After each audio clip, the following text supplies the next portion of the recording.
আসসালামু আলাইকুম। Welcome to graphic IT school. বরাবরের মতো চলে এলাম আজকে আরেকটি টিউটোরিয়াল নিয়ে। এই টিউটোরিয়ালে দেখাবো যে কিভাবে ইলিপস দিয়ে একটি স্পাইরাল ডিজাইন করতে পারবেন, বা স্পাইরাল লোগো যেটাই আপনারা বলেন। তো আমি প্রথমে একটি ইলিপস নিলাম স্ট্রোক দিয়ে, ফিল না স্ট্রোক। নেওয়ার পর এটাকে আমি অফসেট পাত করব, 4টা ভাগ করব, মানে 4টা অফসেট পাত করব। এই যে আমার 4টা অফসেট পাত হয়ে গেল। তারপর এটাকে আমি দেখেন কি করি, যে অ্যালাইনমেন্টগুলো ঠিক করতেছি আর্টবোর্ডের সাথে। তারপর এটাকে আমি আনগ্রুপ করলাম, করার পরে এই যে উপরের যে 2 নাম্বার যে ইলিপসটা আছে এটাকে আমি টান দিয়ে একদম উপরের সাথে নিয়ে যাব। এটাকে আমি অল্টার ধরে কিন্তু নিচ্ছি, অল্টার ধরে মানে এটা কপি করছি। কপি করতে গেলে অল্টার ধরে, কিবোর্ডে অল্টার ধরলেই হয়ে যাবে। তো এটাকে এখন আমি রোটেট করব। রোটেট আমি এটাকে 6টা শেপ বানাবো রোটেট করে, কপি হবে। তো এটা সেন্টার অ্যালাইন করে অল্টার ধরে আমি করলাম, রোটেট অপশন ওপেন করলাম। তো এটাকে আমি 360 ডিগ্রি অ্যাঙ্গেলে ভাগ করব 6 দিয়ে। এই যে 6 দিয়ে ভাগ করলাম, হয়ে গেল। এখন এটাকে আমি কন্ট্রোল ডি দিব। কন্ট্রোল ডি দিলে অটোমেটিক এটা কপি হবে। হয়ে গেল আমার। এখন আমি এটাকে কালার দিব।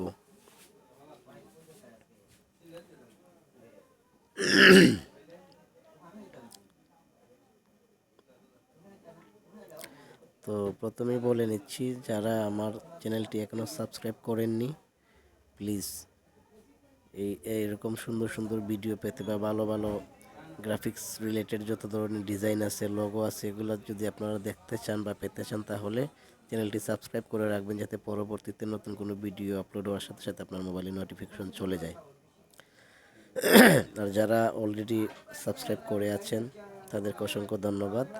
তো আমি আমার কথাগুলো আবার কন্টিনিউ করতেছি, মূল কাজে চলে যাচ্ছি।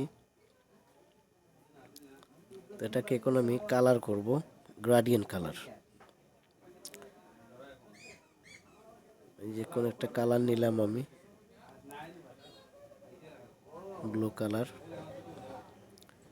নেওয়ার পরে এটাকে আমি এখন গ্রাডিয়েন্ট করব। এটা হচ্ছে সলিড কালার। যেখানে আমি গ্রাডিয়েন্ট প্লেটে গেলাম, তো এখানে 2টি কালারের সংমিশ্রণ একটি গ্রাডিয়েন্ট তৈরি করব। একটা ব্লু কালার নিলাম, এটাও ব্লু। ব্লু তো অনেক জাতের আছে, একটা কালার দিয়ে 250টা কালার তৈরি করা যায়। একটা কালার থেকে 250টা কালার তৈরি হয়। এটাকে আমি আমার ইচ্ছা মতো আমি গ্রাডিয়েন্টের কালারটা মিলাইতেছি। আপনারা আপনাদের মতো মিলাবেন, যে কোনো কালার দিলেই হবে। দেখবেন কোন কালারের সাথে কোন কালার চাই। যেমন আবার লালের সাথে হলুদ এটা দিবে না, মানে হট কালার আছে না, হট অথবা কুল। হট হট দিবে না কখনো, মানে হটের সাথে কুল দিবেন, বা কুলের সাথে হট দিবেন, কিন্তু হট হট কখনো দিবেন না। এগুলো হচ্ছে পার্টি, বা এই যে হট কালারগুলো কোথায় ব্যবহার হয়, যেমন পার্টি আছে না, যেমন যে আপনার বিয়ে শাদির জন্য যে আপনাদের এই যে বানানো হয় লাক্সারি টাইপের, এই ইনভাইটেশন কার্ড বানানো হয়, ওগুলোতে আপনার পার্টি কালার মানে হট কালার, যে কোনো পার্টিতে যেগুলো ইউজ করা হয়, পার্টির অনুষ্ঠানে বা ডিজাইনে। সাধারণত নর্মাল কালারগুলো দিয়েই ডিজাইন করা হয়, বেশি হট কালার দিয়ে করা হয় না। লাইট বেশি হয়ে যায়, লাইটিংয়ের কারণে ডিজাইনটা এস্থেটিক ফিল আসে না। তো যাই হোক, আমি আমার মতো করলাম, আপনারা আমার থেকে আরও বেটার করতে পারবেন ইনশাল্লাহ, এটা আমার বিশ্বাস আছে।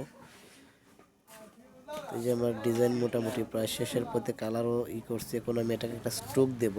স্ট্রোক না দিলে ডিজাইনটা মানে আউটলুকিংটা ভালো আসবে না। এখন দেখবেন, এখন যেরকম দেখা যাইতেছে, আমি যখন স্ট্রোকটা দেব তখন দেখবেন আউটলুকটা কিভাবে আসে।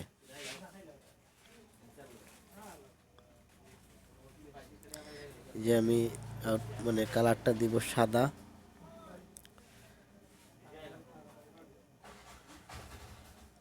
টোপিটি দেব, সাদা কালার সিলেক্ট করলাম। হোয়াইট কালার 2 পিটি। Okay, enough. এখন আমি আমার আর্টবোর্ডটাকে ঠিক করবো। আর্টবোর্ডটা একটু এলোমেলো হয়ে গেছে, আর্টবোর্ডের শেপটা নষ্ট হয়ে গেছে। যখন শেপ বিল্ডার দিয়ে কাটছিলাম আর্টবোর্ডটা নষ্ট হয়ে গেছে আমার। তো এটাকে ডিলিট করে নতুন একটা শেপ নিতে হবে। তো শেপ নিতে গেলে তখন তো আমার মনে নেই এটা, আমি আসলে টিউটোরিয়ালের জন্য এই আর্টবোর্ডটা মানে বানাইছিলাম। তো আমার তো মনে নেই এখন আমি মানে কত আমার আর্টবোর্ড সাইজ আছে, যার কারণে আমি এখন এই যে আর্টবোর্ড তুলে গেলাম, এই যেখানে এই ইঞ্চিতে আছে এটাকে আমি প্লিক্সেলে করব। এই যে প্লিক্সেল, তখন আমি বুঝতে পারবো কত প্লিক্সেল বাই কত প্লিক্সেল। এই যে 1850 বা 1850 প্লিক্সেল। এখন আমি একটা আর্টবোর্ড অনুযায়ী একটা শেপ নিব। 1850 বা 1850 নিলাম। দেন আমি এটাকে একটু মানে অফ হোয়াইট কালার করব, অফ হোয়াইট। এই যে অফ হোয়াইট দিলাম, সেন্টার লাইন ঠিক করলাম। এখন আমি ডিজাইনটাকে এটার মিডিলে নিয়ে আসবো।